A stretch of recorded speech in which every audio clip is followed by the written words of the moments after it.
ang galing ni Madam Elby. Nagkakatay ng tuna. Uy, kuya, baka ako'y maging artista. Oo. Magiging artista ka. Magkano po kilo? Mura lang po.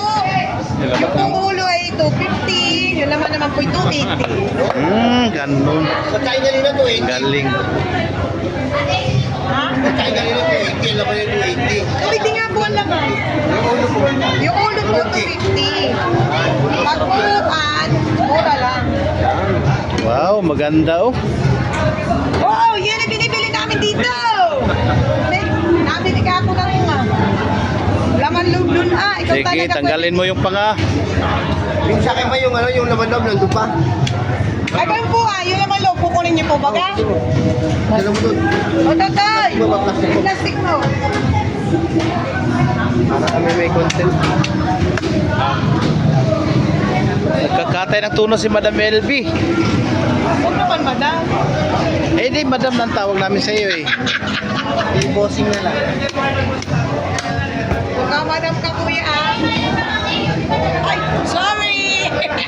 Kaliligo pa naman si Kuya Tapa. Akala ko tapusin mo pa yan. Mamaya, may nabili na po ba? Ayan. Gusto kami na taba. At saka may squid pa naman na ano, daing. Masarap yan. Lupin.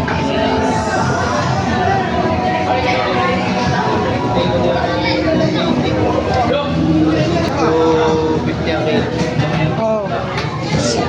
Ayun, binibiyak na ni Madam Elby ang ulo ng tuna.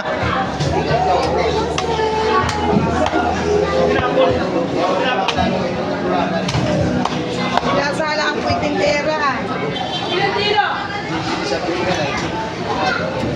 Magkano po kilo ng ulo? 250 lamang po. Ay, mura lang po. Kasama na po ang laman diyan.